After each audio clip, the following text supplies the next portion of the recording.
condition that leaves a lot of proving that, whoa, I don't even care what you people are saying. Like, I'm living this life that I have, whether or not you like it. It's something she said to me once when we were having a chat, and she said, sickle cell felt I was so important, it had to be a part of my life. Like, it had to be a part of my own story. Like, you know, and I'm like, that mindset is so beautiful.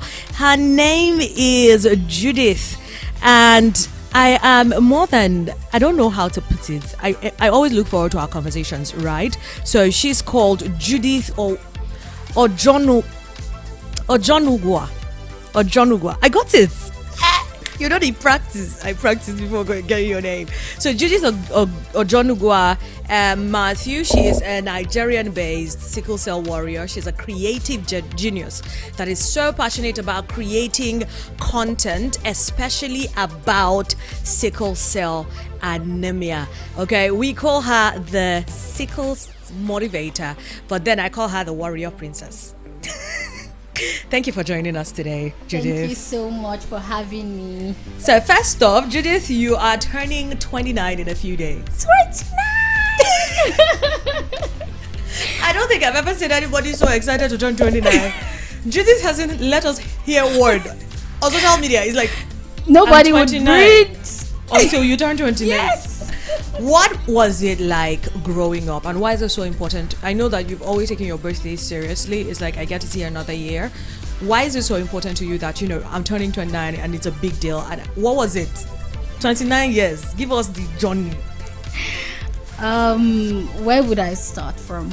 Having me today. Oh. I am so delighted to be here.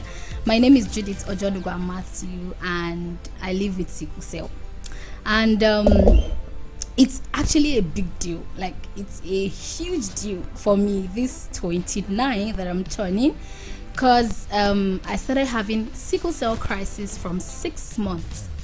So 6 months old, having crisis back to back to back to back. 6 months? Yes. I started taking opioids from that time, and we all know that opioids are not good. What are opioids? Opioids are okay, they can be in a drug form or injection form.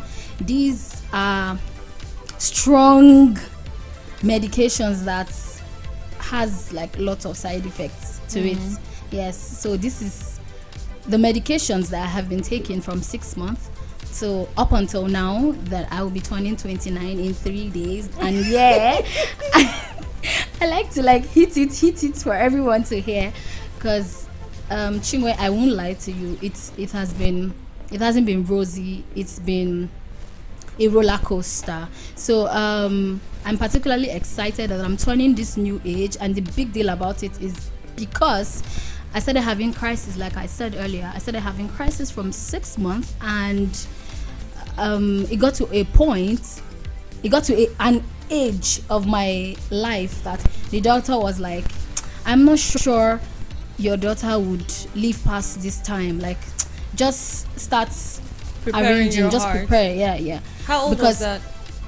I can't remember because I was still a child. Oh, but you were still like really... Yeah, I was still young. Toddlerish. Yes. Oh. Because as at that time, I just lost my elder sister. There were 2 sickle cell in my family. So I just lost my elder sister that period. And then I was, like I said, I was having back-to-back crisis. And then they were like, this your daughter, just...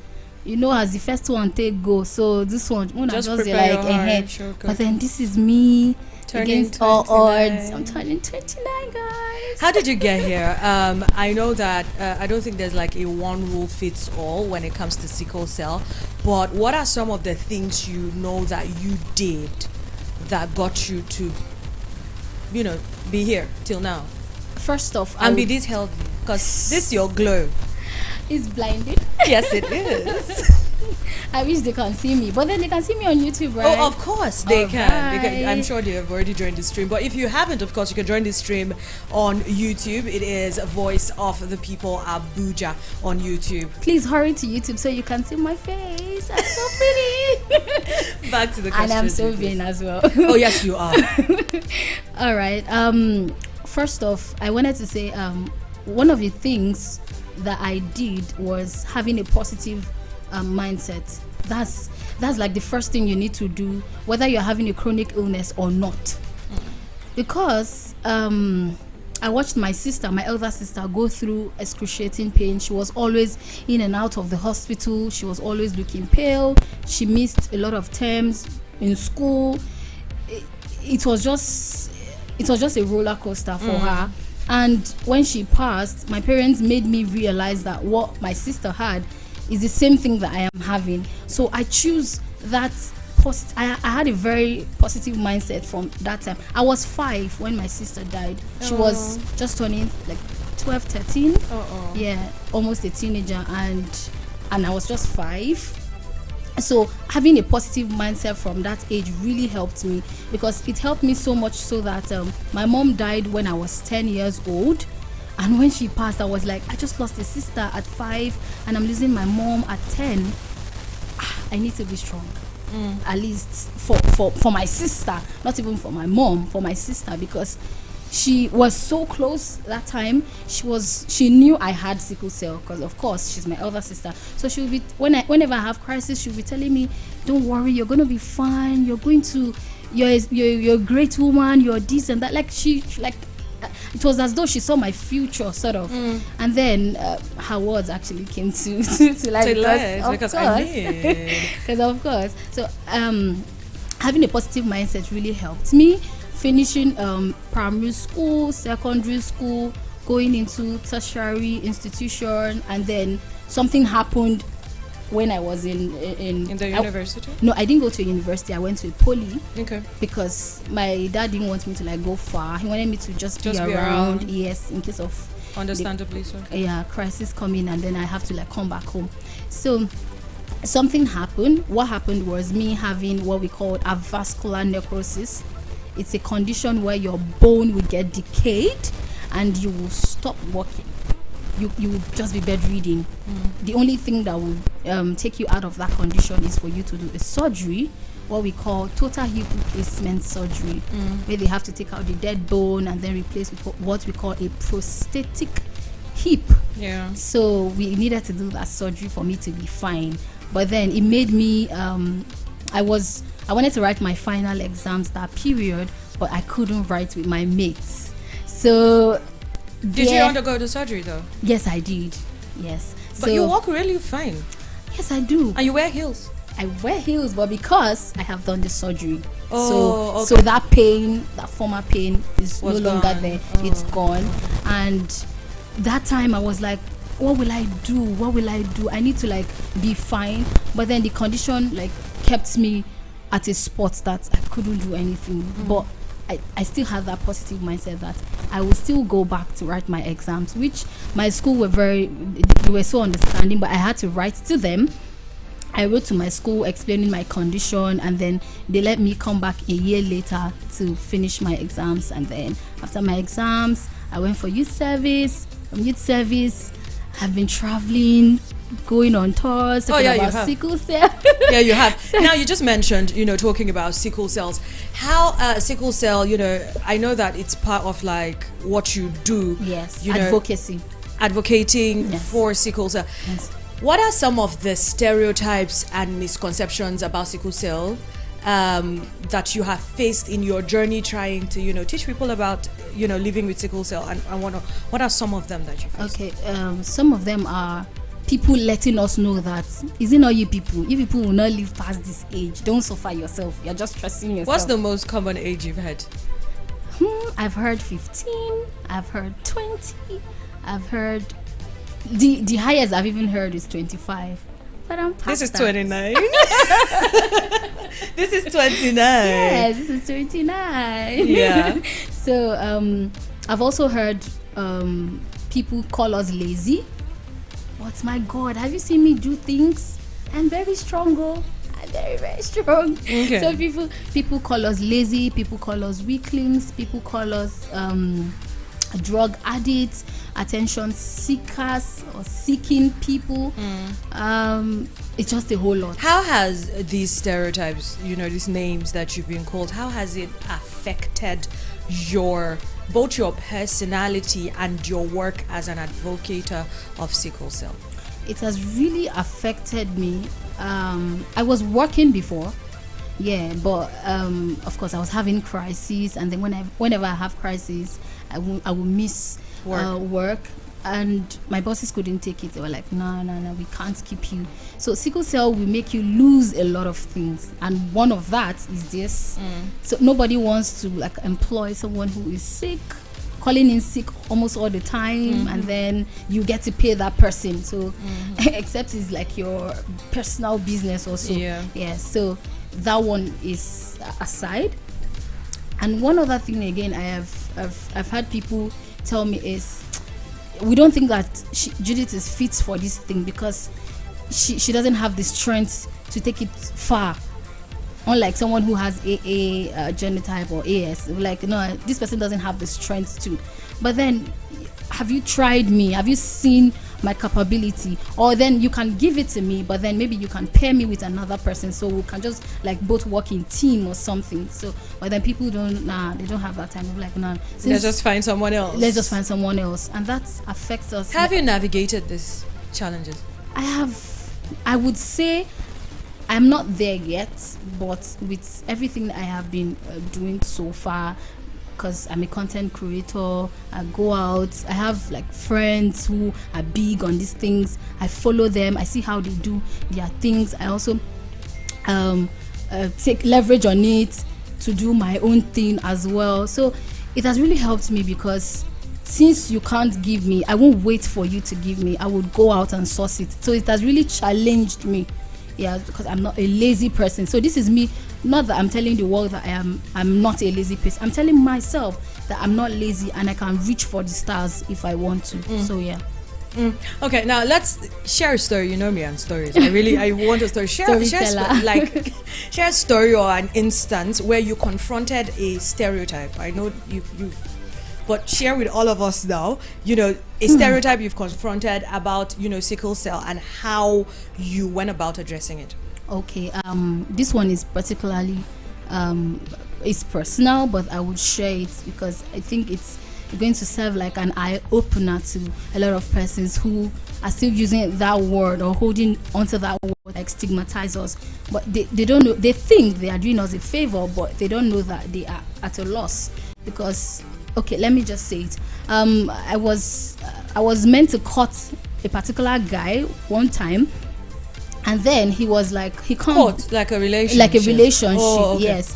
So he was like, he can't be with me because if we're together or if we start dating and stuff, that I'm going to like infect him with sickle cell. And I'm like, what? In this modern age and time, you feel being with me would give you sickle cell, when sickle cell is not even HIV. And even if it is HIV, are you saying that people with HIV don't deserve love? Of course they deserve love. They're like the best set of people to even be with.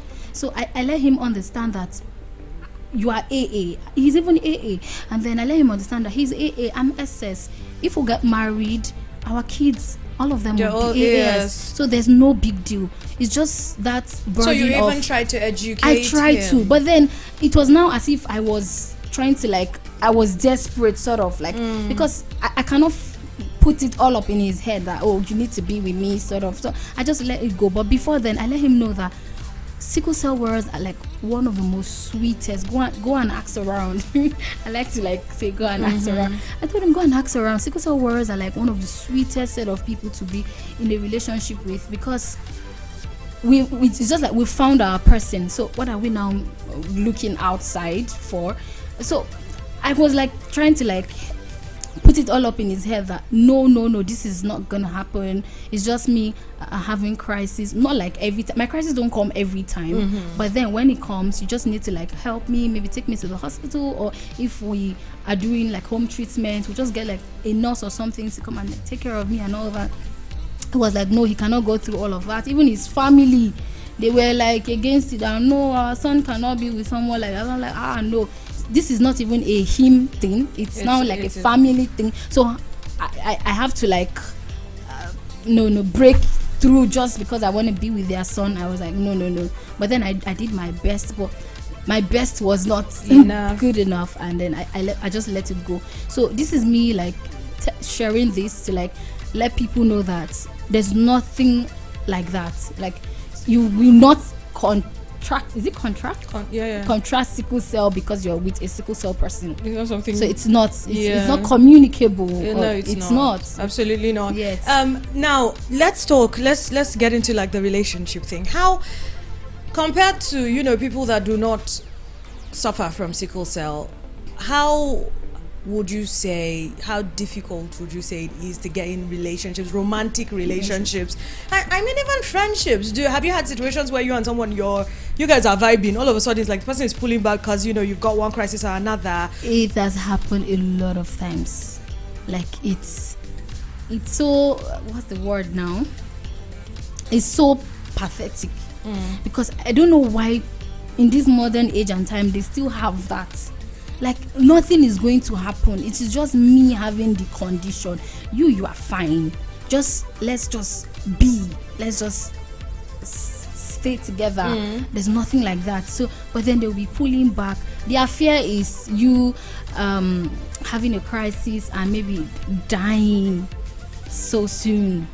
Someone has told me that so he maybe will just be now before you just go, you just die. I'm like, have that kind of objective. But then would you understand coming from where they are coming from? Like, oh, I don't want to invest my feelings in somebody that might just go.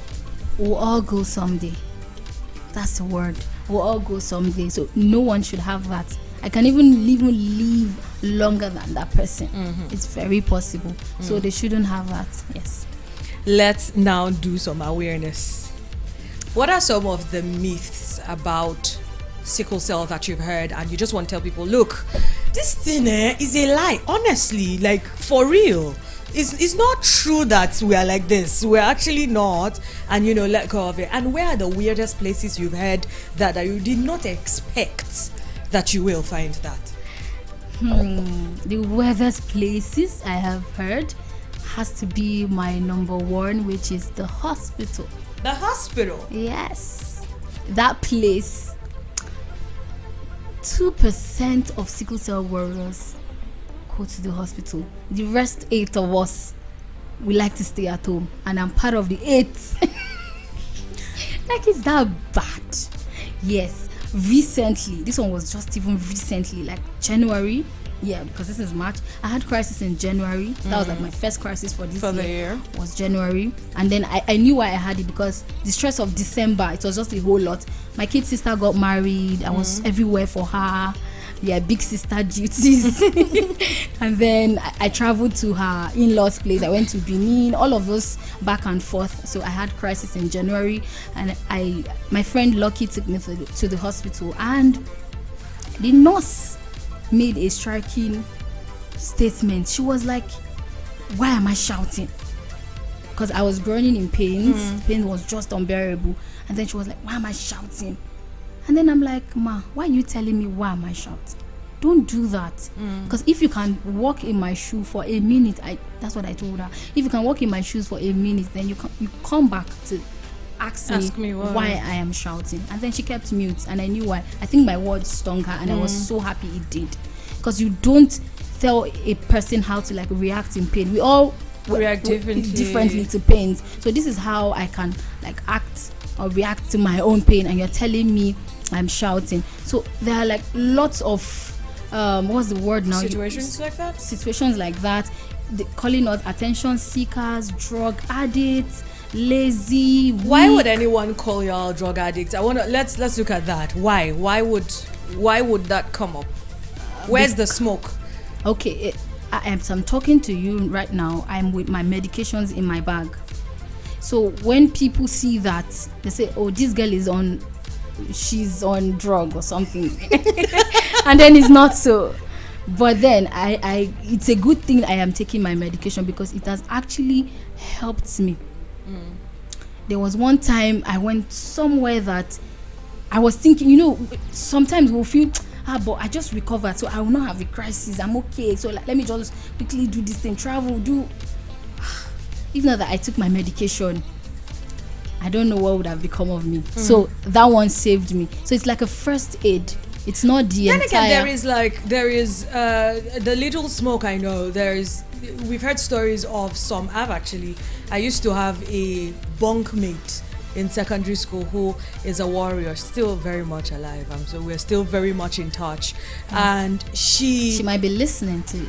She just might, you know. And she her pain meds, she would take them even when she's not in pain.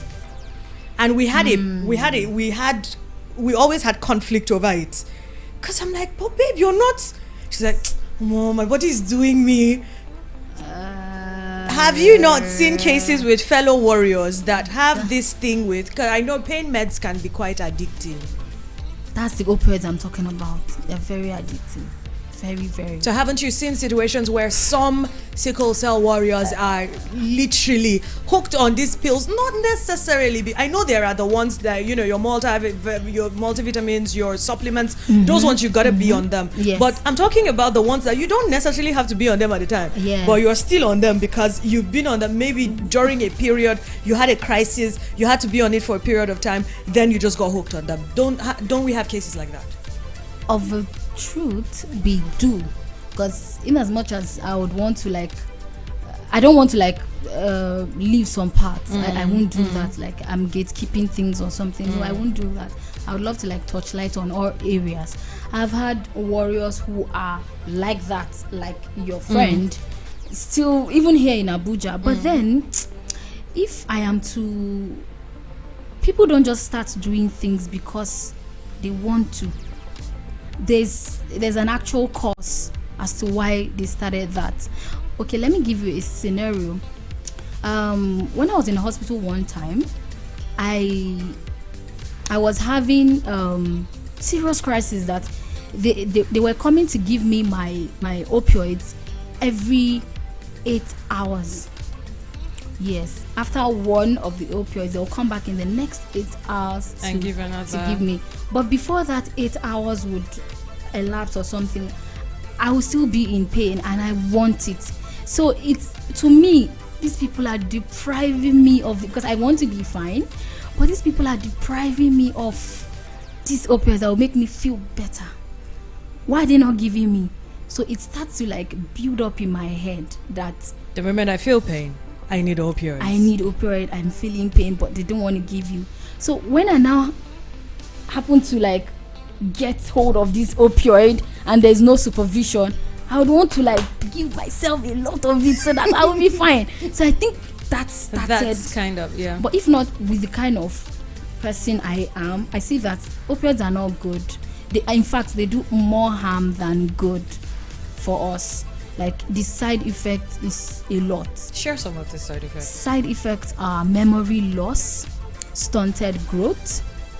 There's something we call temporary amnesia. And then ulcer, you start having, not belly ulcers, we're talking ulcer. Skin ulcers? Yes, that's the better word. Skin ulcers, that it is 50-50 likely chance of healing. It might never get to heal. Yes. And these are deep. It might even result in case of amputation, because I currently have someone who they just amputated. He's not recently, but they just did. And then he's having another one that's on his leg. They amputated one of his hand, and now the ulcer is on his leg, and if care is not taken, he might lose that. Yeah, he might lose the leg. So this is what that drug dependency. This is you depending on opioids, because we have lots of opioids, and this is as a result of that, because you don't want to give me my pain med when you're supposed to, and now I have it. When you think they're supposed to, because there's a reason why there is a time difference. We start by taking them to the rehab, but then how many persons can afford the rehab? Yes. Now that we're talking about affordability, healthcare. Healthcare in Nigeria, it's like a no-go area. Oh my God! Let's go there. Let's go to the no-go area. How much pressure does the financial implications of living with sickle pressure put on you as someone living with sickle cell? Me that I'm talking here, I am broke. Have you tried? How is always insurance? broke. How Insurance is nothing, because you're putting in, it's your money that you're putting in insurance. Yeah. So where is even the money? Because I just said they laid me off. I don't have a job, so I'm supposed to be working for me to like have salary, whether I'm in 9 to 5 or something, but I'm supposed to like have something doing. So from there you're taking out insurance, you're Of paying course, this there's and the that. option of starting a business and running your business by yourself. So where's that money? But that's like the best bet anyways, instead of like waiting for a 9 to 5 As or opposed to, something. yeah. Yes. So now, since there's no money, so how would you get like in the insurance thing? So now, healthcare in particular, in general rather, here in Nigeria is, no, it's alarming. There's this medication that we used to get for like 35k ish before. Now it's 65. 30k added from nowhere. Now Very relatable, my sister. Very so relatable. and like you have to like, you need this medication. But you don't have 65k. So what now happens? And it's so much, it's bad that, okay, we at least we're in the cities, right? What of those warriors in the slum areas? How can they afford 65,000 naira to get medication? Just one medication, not even like the rest of it. It's expensive. I mean, I can just imagine. What you interface a lot with several warriors, especially in Abuja. I see a lot of work you have going between. What are some of the common challenges besides, of course, healthcare that we've mentioned that you would say they are facing, and how can the general public assist, sickle cell warriors around them just to make their journey through life easier? That's one. And secondly, is there an age you actually get to where you overcome sickle cell anemia? I will talk on the second one you just said first. There's no age you would get to that you would overcome sickle cell. As a matter of fact, yesterday a woman turned 52. Her name is Josephine Olunaike. She's the founder, Beulah Sickle Cell Foundation. Go and do your facts, guys. She still have crisis, and she's a mother to 3 children, and she still has her crisis. In fact, when she has her crisis here, she's all rolling. This is a 52-year-old woman, so compared to a 29-year-old me, we still have our crisis. So there's no age as to you being fine. The only known cure for sickle cell is a bone marrow transplant or a genetic what's it called, genetic testing. Yeah, and it's very expensive, 2.2 billion ish. So yeah.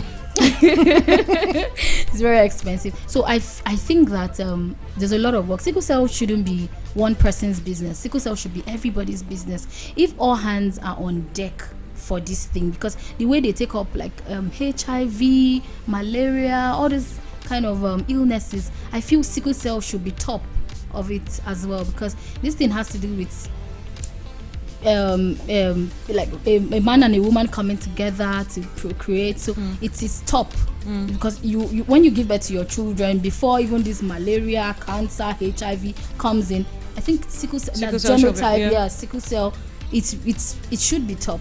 So everybody's hands needs to be on this, and if you have like warriors around you, help them, show them love. I have an NGO and I have so many warriors under my NGO. People can like send in support, because this support helps us. It helps us in getting our medication, helps us in paying our hospital bills, and yeah, that's it. Finally, stubbornness. I have a friend that said to me one time, he said there are 3 people that are the most stubborn in this life.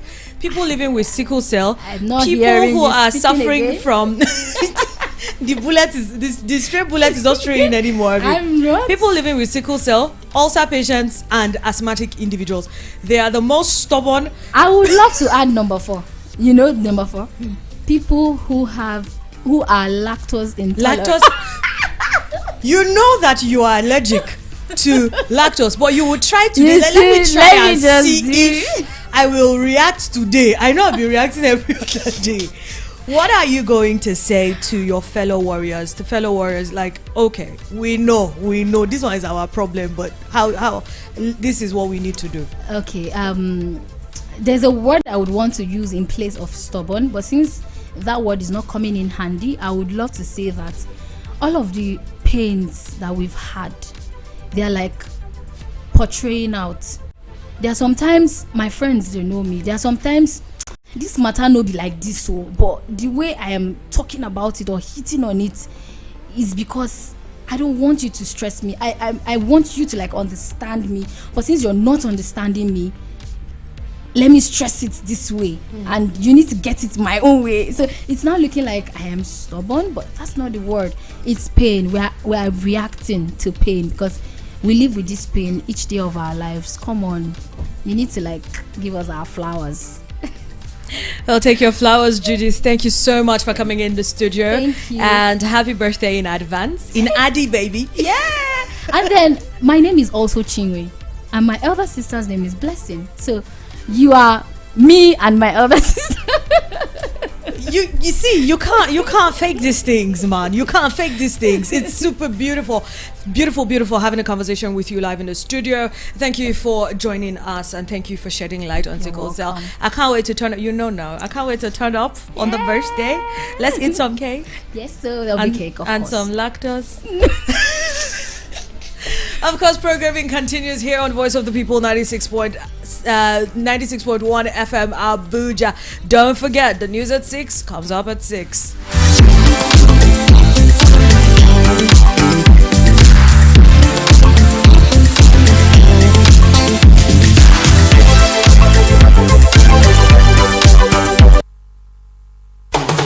Meet us on YouTube, Insta, and Twitter at Voice of the People 96.1 FM.